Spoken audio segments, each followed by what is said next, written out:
Hello students and parents, this is Amratpal. I welcome you at FH Aachen. FH Aachen is one of the most important and biggest university of applied sciences in Germany. We have almost 22% of students studying at FH Aachen. There are almost 2,500 of employees who are working after this 14,000 students to get the success in our university. So I will be in India for next month. You can contact me at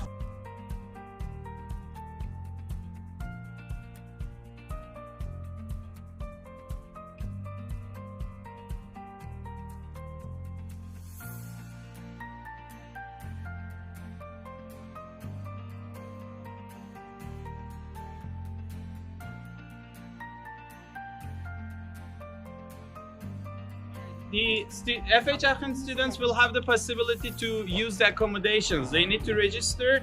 Those buildings that you see around are the accommodations. They're the student campuses. Okay, so it's usually has a long waiting list. It usually takes 1 year, so it makes sense if you advise your students when they start their freshman program, they should also register for the FH Aachen accommodations, okay, in case they want to study at FH Aachen. And yeah, it's like the rent is very affordable. It's in the old buildings something around 250 euros per month, and the new buildings I think between 300. We can go in.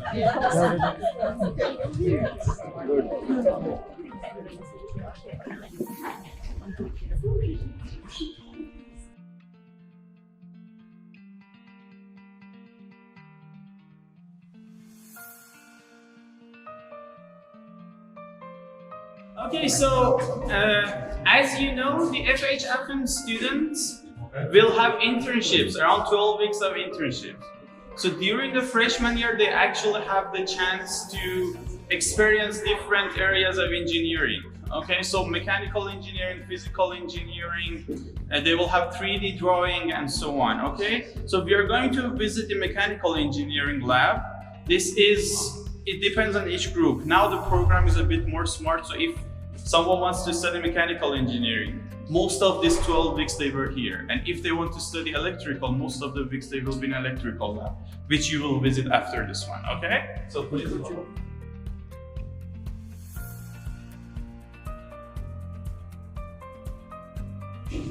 Just for you to know, because some of you asked me that what exactly is the difference between the Universität and FH, like the University and University of Applied Sciences. The difference is because some students usually, like this is the common belief that FH Aachen students are a bit lower or their certificate is a bit lower. This is not the case. Both of them, Universität and FH, will have the bachelor, okay? But the difference is that, for example, if you study mechanical engineering in a Hochschule, in a Universität, they will mostly have theoretical lessons. It means that they can be very, very more powerful than FH Aachen students, but maybe they cannot repair an engine, okay? So they usually it's the case that they are interested in being a teacher or a professor or something. Here, FH Aachen, usually FH Aachen students get into the industry because they know how to work with stuff. So for example, if they have like physics 1, they will learn in practice that how can they actually get F equals to MA, okay? So they will do a lot of experiments, sorry. And from the beginning, here is the mechanical engineer. They will start to realize how the mechanical devices and so on work, okay? So we will have a visit at what they do here. Please go in. Good morning. Good morning. Good morning. Welcome. Please come inside. So the freshman year starts to make an internship here for 1 week to 9 weeks. Yes, in total. They learn here something about for the mechanical workshop for the future. We start with the small things. You can see it on this bench. Every freshman has his own workplace. Yes, we start there that we make the first time to bend a wire or anything else. We must file. And all what we make in this part here from 1 to 9 weeks, we want that they get a finished work piece. Yes? So we don't want to produce anything that they learn for a bin. So first they must learn the bending. You can see here this is filing for the first time. They must file correctly for a technical draw. The technical draw, you can see it's very important here. Why I tell always this is a language for mechanicals. Yes, worldwide.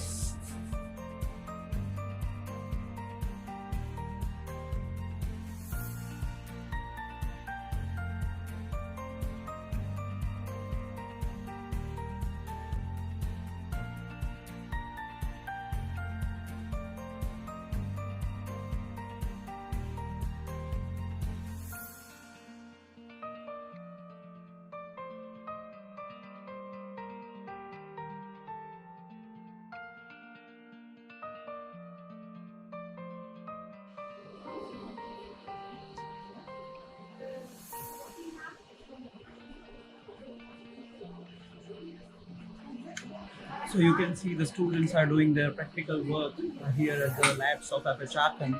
You can see how detailed they work and how they are trained to do the job where the engineers are doing in the company. So this is the university's lab. You can see how they are working.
I think it will be something around more than 100 euros if someone from outside wants to do internship here, and there is a waiting list and they should wait till the other groups join. So this is a really big chance for our students that after the freshman year they really know, like, let's say 10 to 15% of what they actually want to do during the bachelor's years. Yeah. From electrical engineering, from mechanical engineering, from physical engineering, and so on. This is very important. Okay? And to be frank, it's let's say usually the German students do something like this training here in companies, but that's not possible for the students from abroad. Yeah? Think about the Chinese students, which after, let's say, 8 or 10 weeks being in Germany should go to a company in Germany and doing some training there. The people in Germany will also hardly speak English, so there is no communication really possible. And that's the reason for us why we said we do this workshop here in our labs. Yeah, we have enough places here. In case of companies, if you would like to find 100 places for students from abroad in close to Aachen, in Jülich, and Gartenkirchen, that would be impossible. Yeah, that's the reason for us to do it here. Okay, maybe I show you 2 other small labs, yeah, and then we go to the high voltage lab where a partner of me is already waiting more or less for you. Yeah? Yeah. Good. Then directly in the next room. So I only would like to show you some additional labs, because in the engineering study courses, let's talk about engineering. Yeah, they always relate on that we have modules with lectures, exercises, and labs. Yeah, and this, for example, is one of the central labs of the electrical engineering study course. In the 3rd and 4th semester of electrical engineering, they do measurement technologies. How to measure something, how to measure electrical quantities, how to measure not electrical quantities, for example, temperature or pressures and so on. Yeah? And here they learn something like working with an oscilloscope, working with multimeters, voltmeters, ampere meters, working with different generators, yeah? And also to learn the limits. Because you see, the most modern the equipment is, yeah, the more you believe that it's correct, but you can do a lot of mistakes, a lot of murks if you want. Because, yeah, if you have, you know it from the computers, you have a lot of menus. You select the menu here, you have dot here, dot, and afterwards you get a result. The result may be completely wrong because you have done one, let's say, small cross, yeah, in this menu, which is not correct. But you don't recognize this. Yeah? Sometimes the more simpler the measurement devices are, the more you can rely on the results. I don't know, maybe you know something like a root mean square value of a sinusoidal signal. And for example, there are different, let's say, ways of measuring such a RMS signal. If you have the same sinusoidal voltage or current, yeah, and you have 3 or 4 different devices giving you this RMS value, you get 3 or 4 different results. Of course, the results differ only by some percent, but you're asking why. Yeah? And this is, of course, also something we try to understand by ourselves and try to also train the students, yeah, in this lab.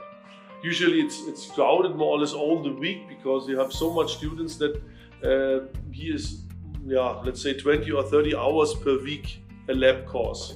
Yeah, and usually here we have 12 to 18 students, 6 places, and always 2 or 3 students building a group and doing the experiment according to the instructions. Yeah. Why today there is no student? Oh, I have to look at the schedule. Yeah? Yeah. That's not mine. Yeah? It's a colleague of mine doing this. Okay. I can They tell are in you the class. They are in in the the next- theoretical classes. Okay.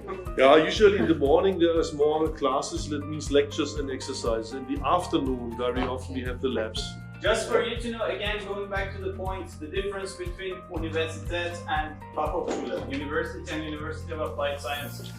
You can see that, for example, usually for most of the important subjects, in universities we may say, Physics 1, Physics 2, Physics 3.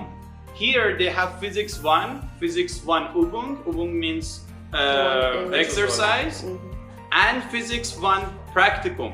It means internship. So they will reduce a bit time on theory and put it in exercise and doing practical things. Good. Okay? Yeah. So this is actually one of the aspects, one of the differences between University of Applied Sciences and university. Right. Okay? Right. That's good.